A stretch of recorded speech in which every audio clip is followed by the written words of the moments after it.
All right, what do you look for when you're trying to e-scout for late season deer hunting? We ask none other than Tony Peterson of MeatEater on his strategy for finding good late season public land spots. Hope you guys enjoy the conversation. If you guys learned something, hit that like button and subscribe. So here we go. Again, same scenario or same type of question, different scenario. This is a late season hunt. You are headed to, let's do something with a little bit less agriculture, like a state. Well, hell, let's just say Minnesota. I mean, that's kind of your backyard. Sure. So, What do pick you? the state that has absolutely kicked my ass in the late season my entire life? Sure. Well, maybe we can all let's do it. Let's do learn it. from your failure. So, what e-scouting? What are you looking for? Very first thing you're looking for in Minnesota public land.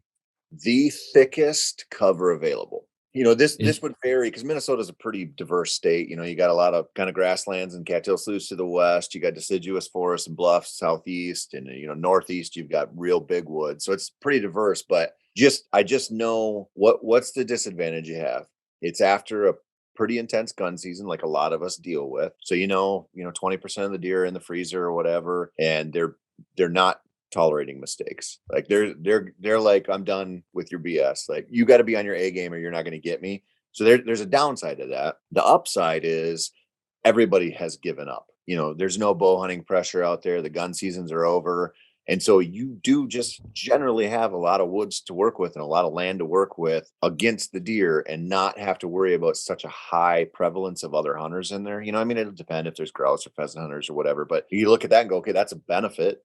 Right? Like, so now what do I do with it? Well, I know they're going to focus on food, but they're not going to risk anything to get there. So I have to go, I've got 10, 11 hours of daylight. That's all I got to work with. And they've got 13 hours at night to feed whatever they've got at that time of year. It's like, okay, I need to get into the cover and I need to figure out where I can catch those deer staging, either, mostly in the evening, but sometimes in the morning when they're coming back, where I can get tucked into some kind of bedding cover, the thickest stuff that's available, and I can get in there in some way to catch them coming or going.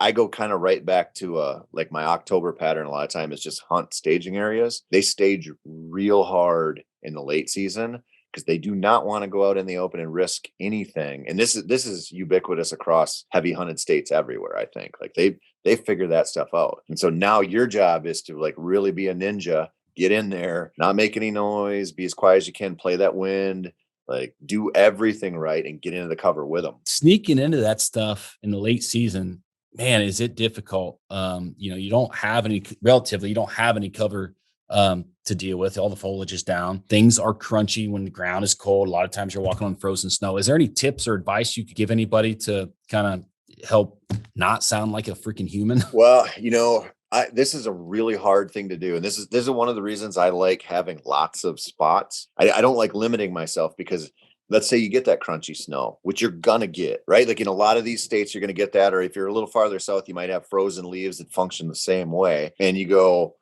I can't get in here.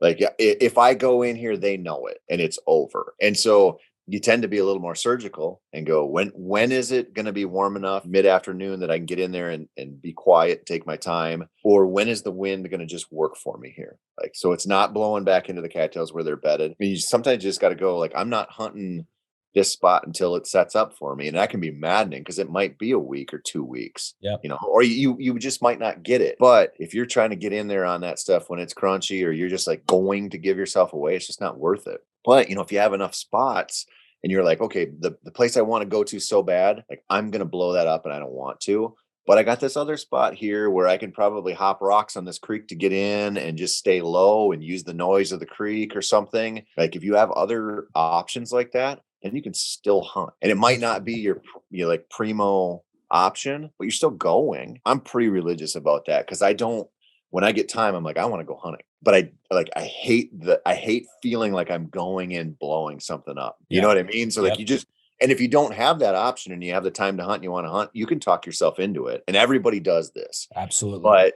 like you want to preserve that spot. Like you don't want to do that. So how do you just work with like your own? I always just look at it like it's a character flaw. Like I want to go hunt this so bad. And if I don't give myself enough options to not hunt it, I'm going to go hunt it. And that's going to be bad. And I know it and I'm going to do it anyway. So just like set it up so you got other things to do.